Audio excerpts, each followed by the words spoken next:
Ano pong masarap na luto dito? Ayan, fresh na fresh. Galing sa fish farm.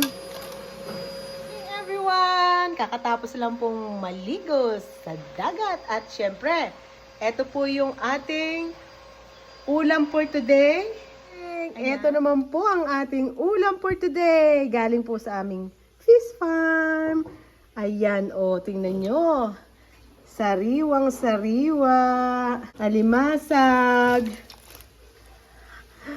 Ayan, di ba ang sarap dito sa amin.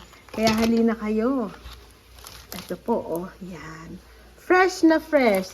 So, kaya ayan po ang aming ulam for today. At ito naman po yung aming mga daing na pusit. Yan, sariling gawa po. Sariling huli, sariling gawa. Yan, daing na pusit pagkasarap po.